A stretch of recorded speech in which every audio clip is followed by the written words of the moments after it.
మీరు చదువుకునే క్రమంలో ఈ మాదిగ జాతి మీద ఉన్నటువంటి ఒక వ్యత్యాసం అనేటువంటిది మనం అనొచ్చండి. అంటే మాదిగల్ని దూరంగా పెట్టడము, మాదిగలకు చదువు తక్కువగా నేర్పించడము అనేటువంటివి మీరు ఎప్పుడైనా ఇవి అనుభవించారా? అప్పట్లో రెడ్లు ఏదో అన్నారని అందరిని ఉరికిరికి కొట్టారు. కొడితే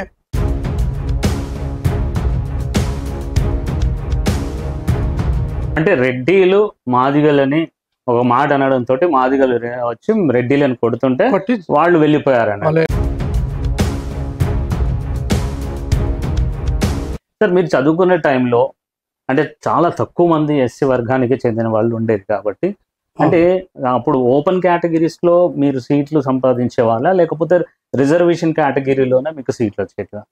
ఓపెన్ కేటగిరీలో రావటము మనం తెలుగు మీడియం నుంచి మేము చదువుకున్నాం కాబట్టి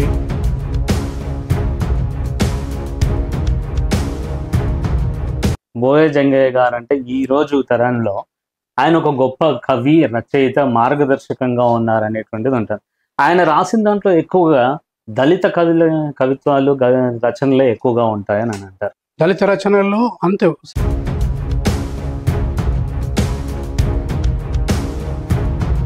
మీరు కూడా రచయిత అని విన్నాను. అంటే మీరు చప్పాలు, కవితలు, రచనలు చేశారనేటువంటిది చూశాను. దాదాపు ఏదో అరుంధతులని ఒకటి రాశాను. తర్వాత ఈ మతపరమైనటువంటి దాని మీద మన వాళ్ళు ఒక చిన్న కవిత్వం మీరు రాసిందంట. శీర్షిక అరుంధతులు. బొంత మందము చీర కట్టి పండ్లకు దాసెన పెట్టి